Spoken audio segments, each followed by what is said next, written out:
2024 లేదా 25లో డిగ్రీ లేదా బీటెక్ చదివారా? సాఫ్ట్‌వేర్ జాబ్ కోసం ఎదురు చూస్తున్నారా? అయితే కోడ్ జ్ఞాన్ 100 డేస్ కోర్సులో చేరండి. జాబ్ సాధించండి. హెచ్ఆర్ ముందు ఇది ఫస్ట్ జాబే కదా ఎలా అయినా పర్లేదు అనుకుని వీళ్ళ టర్మ్స్ అండ్ కండిషన్స్ కూడా ప్రాపర్గా మాట్లాడలేరు. అవును. దాని హెచ్ఆర్ ఏ యాంగిల్లో నుంచి చూస్తారండి అసలు? సో బేసిక్గా స్టూడెంట్స్ ఎవరైతే ఫ్రెషర్స్ ఉన్నారో వీళ్ళందరూ కూడా ఓకే మనకు అసలు ఒక ఆపర్చునిటీ రావాలి, మనం ప్రూవ్ చేసుకోవాలి అన్న పాయింట్లో హెచ్ఆర్ దగ్గరికి వచ్చేసరికి సార్ ఇది మా ఫస్ట్ జాబ్ అన్న పాయింట్ కనెక్ట్ చేస్తూ మాట్లాడుతూ ఉంటారు. అదేం క్రియేట్ చేస్తుంది అంటే ఓకే నీకు ఇది ఫస్ట్ జాబే, కానీ హెచ్ఆర్ ఎప్పుడూ కూడా ది బెస్ట్ పర్సన్ కోసం చూస్తారు. సో అలా చూసేటప్పుడు మీరు ఎప్పుడైతే ఇది మా ఫస్ట్ జాబ్, శాలరీ ఎంతైనా పర్లేదు, లొకేషన్ ఏదైనా పర్లేదు, ఇట్లాంటి మాట్లాడినప్పుడు హెచ్ఆర్కి నెగిటివ్ ఇంప్రెషన్ క్రియేట్ అవుతుంది. ఎలాంటి నెగిటివ్ ఇంప్రెషన్ క్రియేట్ అవుతుంది అంటే తినికి స్ట్రాంగ్ డెసిషన్ మేకింగ్ స్కిల్స్ లేవు, ఓకే అసలు తినికి ఏం కావాలి అన్న క్లారిటీ లేదు అన్న పాయింట్ ఉంటుంది. ఇంకో పాయింట్ ఏంటంటే చాలామంది చేసే పని అలా చెప్పి హెచ్ఆర్ని కన్విన్స్ చేసి ఆఫర్ లెటర్ తీసుకున్నాక ఈ ఆఫర్ లెటర్ వేరే కంపెనీలో చూపించి మళ్ళీ ఇంకో జాబ్ ట్రై చేస్తారన్నమాట. సో ఈ పాయింట్స్ బేస్ చేసుకొని హెచ్ఆర్ అంత త్వరగా సాటిస్ఫై అవ్వడు మీరు ఇచ్చిన ఆన్సర్. సెకండ్ థింగ్, ఎప్పుడైతే జాబ్ రోల్ గురించి మీకు తెలుసా అన్నప్పుడు వీళ్ళు ఏమంటారు అంటే సార్ జాబ్ రోల్ గురించి నేను అంత చూడలేదు, నాకు ఫస్ట్ ఆపర్చునిటీ వస్తే ప్రూవ్ చేసుకోవాలి అనుకున్నాను అన్న పాయింట్ మాట్లాడతారు. అలా మాట్లాడినప్పుడు నీకు జాబ్ రోల్ ఏంటి అన్నది క్లారిటీ లేకపోతే ఫస్ట్ ఎలా ప్రూవ్ చేసుకుంటాం? అవును, మీరు ఎలా ప్రూవ్ చేసుకుంటారు? చేసుకోలేరు. సో ఫస్ట్ ఆ క్లారిటీ ఉండాలి, అక్కడ ఒక నెగిటివ్ ఇంప్రెషన్ పడుతుంది. ఓకే, థర్డ్ పాయింట్, జనరల్గా శాలరీ నెగోషియేషన్ జరుగుతుంది.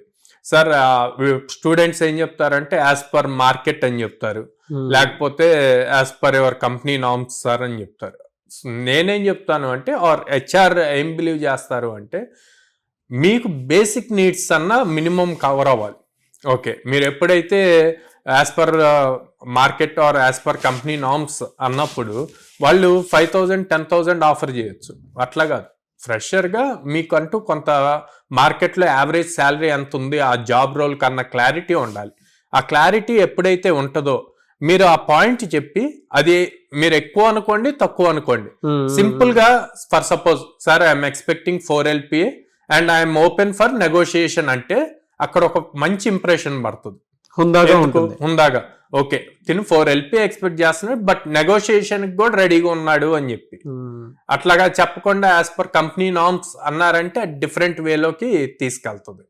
థర్డ్, మీరు ఎప్పుడైతే లొకేషన్ ప్రిఫరెన్స్, కంపెనీకి మల్టిపుల్ బ్రాంచెస్ ఉన్నాయి అనుకోండి, ఉన్నప్పుడు వాళ్ళు ఏ location you are looking for అని చెప్పి అడిగితే వీళ్ళు వచ్చేసి నాకు పర్టికులర్ లొకేషన్ చూస్తున్నాను అని చెప్పకుండా ఏ లొకేషన్ అయినా ఓకే అన్నారు అనుకోండి, ఇక్కడ హెచ్ఆర్ ఏమనుకుంటా అంటే మనం ఈ లొకేషన్ అని ఇచ్చాక 6 months తర్వాత ఇంటర్నల్ ట్రాన్స్ఫర్ అడుగుతాడేమో, తిని ఇక్కడ లొకేషన్ అతను కదా అన్న పాయింట్ రైజ్ అవుతుంది. అప్పుడు మీరు మిగతా పాయింట్స్ అన్నిటికీ, మిగతా క్వశ్చన్ అన్నిటికీ ఎంత బెటర్గా ఆన్సర్ చేసినా ఈ ఆన్సర్ వల్ల మీకు పోయే ఛాన్సెస్ తక్కువ.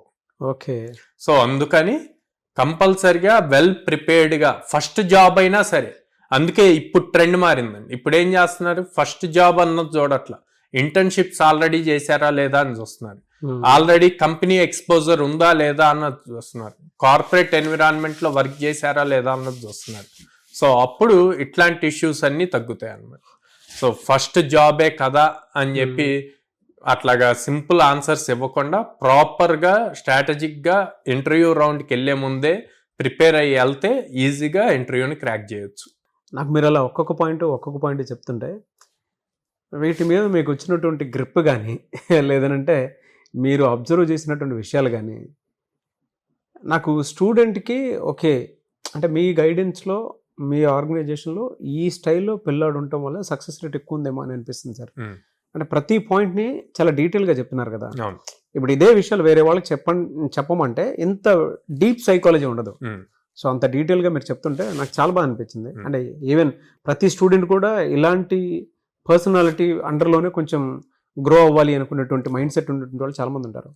అటువంటి వాళ్ళు మిమ్మల్ని అప్రోచ్ అవ్వాలంటే ఎలా ప్రాసెస్, అంటే మీ బ్రాంచెస్ ఎక్కడున్నాయి, మీ దగ్గర చదువుకోవాలంటే ఏం చేయాలి?